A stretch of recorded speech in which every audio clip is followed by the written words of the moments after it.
So I've made some changes on my workbench here to make it a little more useful, and I will demonstrate.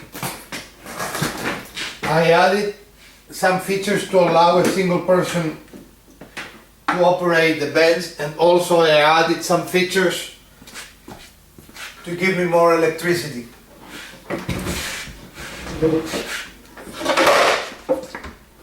Here in the middle I added a feature that allows a single person to open and close the bench.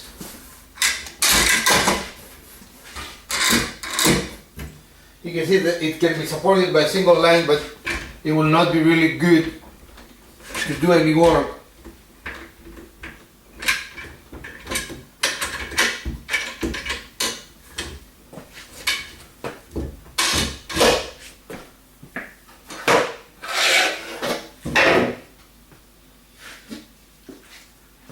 Then, as you can see now, the birds is fully supported.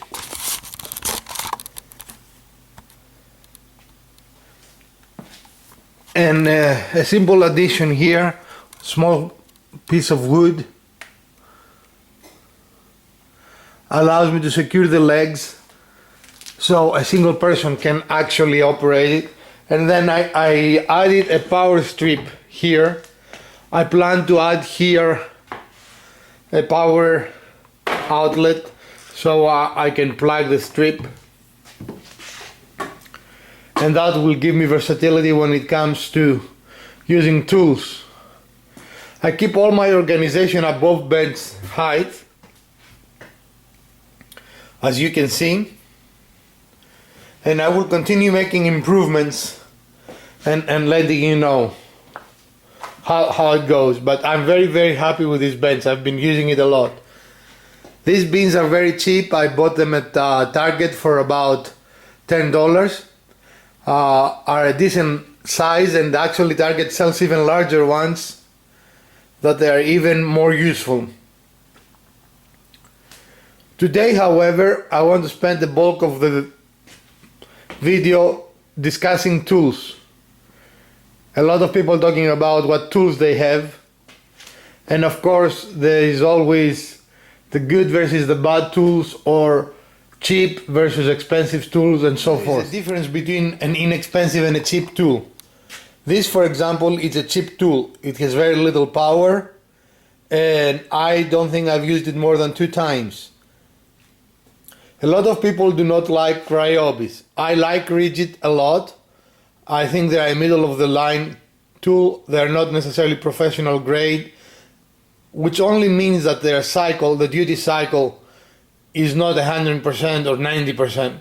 But I've never had these tools overheat or give up on me.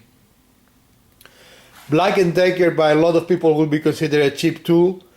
This has become my favorite tool. For a long time I avoided buying Black & Decker, but this tool is amazing. It's a 20-volt lithium, and I can leave it charged for 2 months, pick it up and actually use it. Ryobi is another brand that people look down upon, but I actually enjoy my Ryobi tools. And as you notice, both in the Ryobi and the Ridgid, I have 2 types of drivers. This is an impact driver, and it is very powerful. It can drive screws that are even 2 or 3 inches long with very little, if any, difficulty.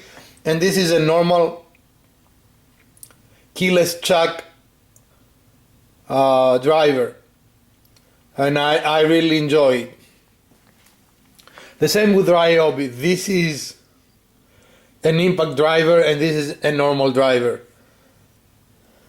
Now, there is something to be said about multi-tools. This is a Black & Decker that can be, right now I have it configured as a small radial saw, but can be configured as a sander, as a variety of tools. Now, if you are on a budget and you have a small shop, these tools can provide an excellent solution, because they provide a marriage between versatility, having more than one tool while you don't have to buy 3 or 4 separate tools. Skill saw. My router is a Skil, and it has worked very, very well for me. A lot of discussion is surrounding what tools should you have, and a lot of YouTube videos exist telling you what tools you should have. I really think that this is very simplistic. You should have tools that relate more to what you want to do. In addition, because some tools require more skill than others to use, I think you should start with simpler tools and move forward. This is a small collection of my tools, but I build anything from tables to beds to bookcases to organizing projects and so forth. I think definitely having a nice set of drivers, maybe both a standard and a power driver, is a great idea. And having some form of reciprocating saw is a good idea.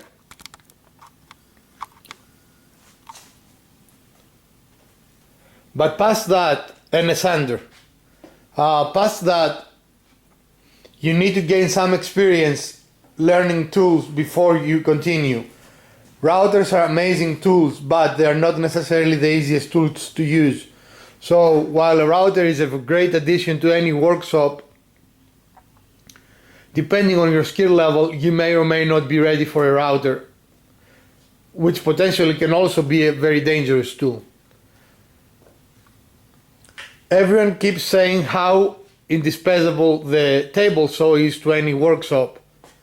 And I think a table saw is nice. Actually, I have 2 of them. One of them is a Ryobi that I've had for 10 years and has never failed me. And the other is a brand new saw that I bought just a few weeks ago, and I will probably do a review of it, but I cannot tell you much about it right now.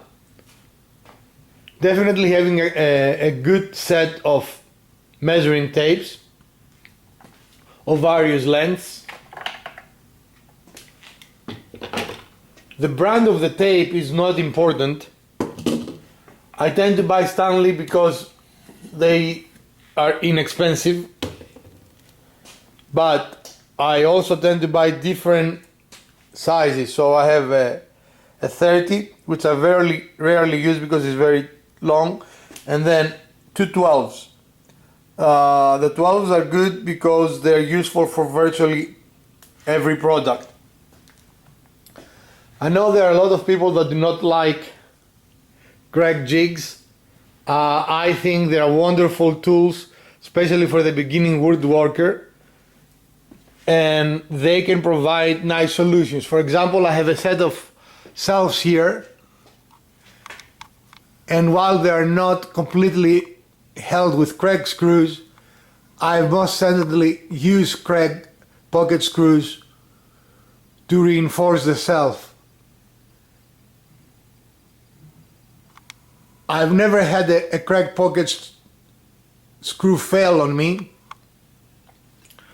so maybe part of the problem is using the pocket screw incorrectly or inappropriately. It is not designed to build a shelf that you will put a lot of weight on it, but it is a wonderful way to connect a tabletop to a table base, for example.